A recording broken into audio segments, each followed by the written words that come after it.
लिखवाओ उसे निज दया से सुंदर भाव बताकर। कार्तिक मास 24वां अध्याय सुनो सुधाकर।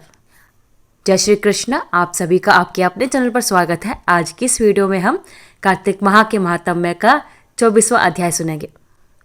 राजा पृथु बोले, हे मुनिश्रेष्ठ, आपने तुलसी के इतिहास महात्म्य के विषय में कहा। अब आप कृपा करके मुझे यह बताइए कि कार्तिक मास में क्या और भी देवताओं का पूजन होता है, यह भी विस्तार पूर्वक बताइए। नारद जी बोले, पूर्व काल की बात है। पर्वत पर करवीकर में धर्मदत्त नाम का धर्मज्ञ ब्राह्मण रहा करता था। एक दिन कार्तिक मास में भगवान विष्णु के समीप जागरण करने के लिए वे भगवान के मंदिर की ओर चले। उस समय एक पहर रात बाकी थी। भगवान के पूजन की सामग्री साथ लिए जाते हुए ब्राह्मण ने मार्ग में देखा कि एक भयंकर राक्षसी आ रही है। उसका शरीर मांस रहित था। उसके बड़े बड़े दांत, लपकती हुई जीभ और लाल नेत्र देखकर ब्राह्मण भय से थर्रा उठे। उनका सारा शरीर कांपने लगा। उन्होंने साहस करके पूजा की सामग्री तथा जल से ही उस राक्षसी के ऊपर प्रहार किया। उन्होंने हरि नाम का स्मरण करके तुलसी दल मिश्रित जल से उसको मारा था, इसलिए उसका सारा पातक नष्ट हो गया। अब उसे अपने पूर्व जन्म के कर्मों के परिणाम के स्वरूप प्राप्त हुई दुर्दशा का स्मरण हो आया। उसने ब्राह्मणों को दंडवत प्रणाम करके इस प्रकार कहा, ब्राह्मण, मैं पूर्व जन्म के कर्मों के फल से इस दशा को पहुंची हूं। अब मुझे किस प्रकार उत्तम गति प्राप्त होगी, वह सब बताइए। धर्मदत्त ने उसे इस प्रकार प्रणाम करते देखकर आश्चर्यचकित होते हुए पूछा कि इस कर्म के फल से तुम इस दशा को पहुंची हो, कहाँ की रहने वाली हो, तुम्हारा नाम क्या है और आचार व्यवहार कैसा है, ये सारी बातें मुझे बताओ। उस राक्षसी का नाम कलहा था। कलहा बोली, ब्राह्मण, मेरे पूर्व जन्म की बात है। सौराष्ट्र नगर में भिक्षु नाम का एक ब्राह्मण रहा करता था। मैं उनकी पत्नी थी। मेरा नाम कलहा था और मैं बड़े क्रूर स्वभाव की स्त्री थी। मैंने वचन से भी कभी अपने पति का भला नहीं किया, उन्हें कभी मीठा भोजन नहीं परोसा, सदा अपने स्वामी को धोखा देती रही। मुझे कलह विशेष प्रिय था, इसलिए मेरे पति का मन मुझसे सदा उदास रहा करता था। उसके बाद उन्होंने दूसरी स्त्री से विवाह का निश्चय कर लिया। तब मैंने विष खाकर अपने प्राण त्याग दिए। फिर यमराज के दूत आए और मुझे बांधकर पीटते हुए यमलोक में ले गए। वहां यमराज ने मुझे देखकर चित्रगुप्त से पूछा, चित्रगुप्त, देखो तो सही इसने कैसा कर्म किया है।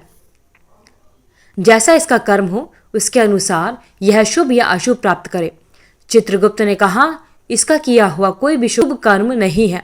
यह स्वयं मिठाइयाँ उड़ाती थी और अपने स्वामी को उसमें से कुछ भी नहीं देती थी। इसने सदा अपने स्वामी से द्वेष किया, इसलिए यह चमगादुरी होकर रहे तथा सदा कलेह में ही इसकी प्रवृत्ति रही। इसलिए यह विष्टाभोजी सूकरी की योनि में रहे। जिस बर्तन में भोजन बनाया जाता है उसी में यह सदा अकेली खाया करती थी। अतः उसके दोष से यह अपनी संतान का भान करने वाली बिल्ली हो। इसने अपने पति को निमित्त बनाकर आत्मघात किया है, इसलिए यह अत्यंत निंदनीय स्त्री प्रेत के शरीर में भी कुछ काल तक अकेले ही रहे। इसे यमदूतों द्वारा निर्जल प्रदेश में भेज देना चाहिए। वहां दीर्घकाल तक यह प्रेत के शरीर में निवास करे। उसके बाद यह पापनी शेष 3 योनियों का भी उपभोग करेगी। कलहा ने कहा, विप्रवर, मैं वही पापनी कलहा हूँ। इस प्रेत शरीर में मुझे आए 500 वर्ष बीत चुके हैं। मैं सदैव भोग प्यास से पीड़ित रहती हूँ। एक वनीय के शरीर में प्रवेश करके मैं इस दक्षिण देश में कृष्णा और वेणी के संगम तक आई हूँ। जो ही संगम तट पर पहुंची त्यों ही भगवान शिव और विष्णु भगवान के पार्षदों ने मुझे बलपूर्वक वनीय के शरीर से दूर भगा दिया। तब से मैं भूख का कष्ट सहन करती हुई इधर उधर घूम रही हूँ। इतने में ही आपके ऊपर मेरी दृष्टि पड़ गई। आपके हाथ से तुलसी मिश्रित जल का संसर्ग पाकर मेरे सब पाप नष्ट हो गए हैं। द्विजश्रेष्ठ, अब आप ही कोई उपाय बताइए। शरीर से और भविष्य में होने वाली भयंकर 3 योनियों में से किस प्रकार मुक्त हो जाऊंगी। कलहा का यह वचन सुनकर धर्मदत्त उसके पिछले कर्मों और वर्तमान अवस्था को देखकर बहुत दुखी हुआ। फिर उसने बहुत सोच समझकर कुछ विचार करने के बाद कहा, धर्मदत्त ने जो भी कहा वर्णन हम 25वें अध्याय में सुनेंगे। बोलिए भगवान श्री हरि विष्णु की जय। तो इस प्रकार भक्तजनों, कार्तिक माह के महात्म्य का 24वां अध्याय संपूर्ण होता है। इसके आगे की कथा हम भाग यानी 25वें अध्याय में सुनेंगे। कार्तिक माह में दीपदान का महत्व क्या होता है, आइए भक्तजनों उसको जानते हैं। एक बार ब्रह्मा जी ने नारद जी को कार्तिक माह के विषय में बताते हुए कहा कि कार्तिक माह भगवान विष्णु जी को सदैव प्रिय है। इस मास में भगवान विष्णु जी का ध्यान करते हुए कोई भी पुण्य कार्य किया जाए तो उसका फल अवश्य मिलता है। सभी योनियों में से मनुष्य योनि को सर्वश्रेष्ठ तथा दुर्लभ कहा गया है। अतः प्रत्येक मनुष्य को कार्तिक माह में पुण्य कर्म करने चाहिए, क्योंकि इस माह में सभी देवतागण मनुष्य के समीप हो जाते हैं। इस माह में देवता मनुष्य द्वारा किए हुए स्नान, व्रत, वस्त्र, भोजन, चांदी, स्वर्ण, भूमि आदि दिए गए दान को विधि पूर्वक ग्रहण करते हैं।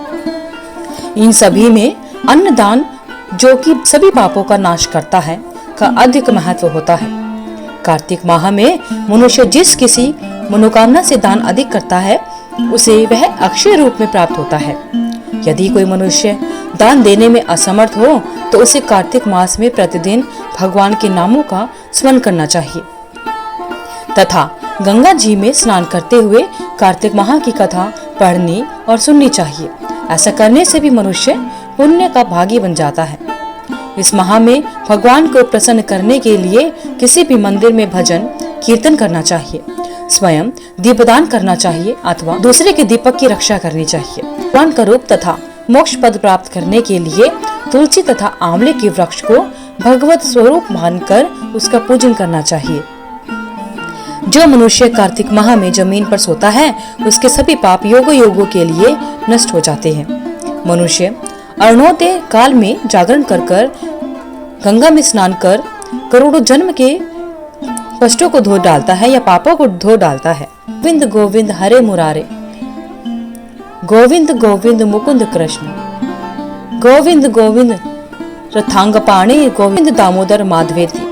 कार्तिक माह में प्रतिदिन इस प्रकार भगवान का कीर्तन करना चाहिए। कार्तिक माह में गीता का पठन एवं श्रवण करना आवश्यक होता है। इससे बड़ा कोई पुण्य हो ही नहीं सकता। कार्तिक माह में कहा जाता है कि दीपदान करने से स्त्रियों एवं पुरुषों द्वारा जन्म से लेकर अब तक अर्जित पाप सभी पाप नष्ट हो जाते हैं। इस विषय में एक प्राचीन कथा बहुत ही महत्वपूर्ण है। प्राचीन काल में द्रविड़ देश में बुद्ध नाम का एक ब्राह्मण निवास करता था। उसकी स्त्री बहुत दुराचारी थी। उसके संग दोष से पति की आयु क्षीण होकर वह मृत्यु को प्राप्त हो गया। पति की मृत्यु के पश्चात भी वह स्त्री उसी घृणित कार्य में लगी रही। लोक निंदा से उसे तनिक भी लज्जा नहीं आती थी। उसका ना तो कोई पुत्र था और ना ही भाई। वह सदैव भिक्षा से प्राप्त अन्न को ही ग्रहण करती थी। वह अपने हाथ से बनाए हुए शुद्ध भोजन को भी ना खाकर मांगकर लाए गए बासी भोजन को ही करती थी। वह तीर्थ यात्रा से भी सदा दूर रहती थी और ना ही कभी उसने मंदिर में जाकर कथा या प्रवचन सुना। एक दिन कुत्स नामक एक विद्वान ब्राह्मण भ्रमण करते हुए आया। उस ब्राह्मणी को निंदित कार्यों में लिप्त देखकर उसने पूछा, ओ मूर्ख स्त्री, तू मेरी बात ध्यान पूर्वक सुन। यह शरीर पानी के बुलबुले की भांति है। एक दिन इसका नष्ट होना निश्चित है।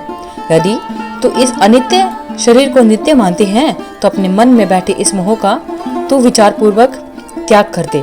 सबसे श्रेष्ठ देवता भगवान विष्णु का चिंतन कर और उन्हीं की लीला कथा को आदर पूर्वक सुन।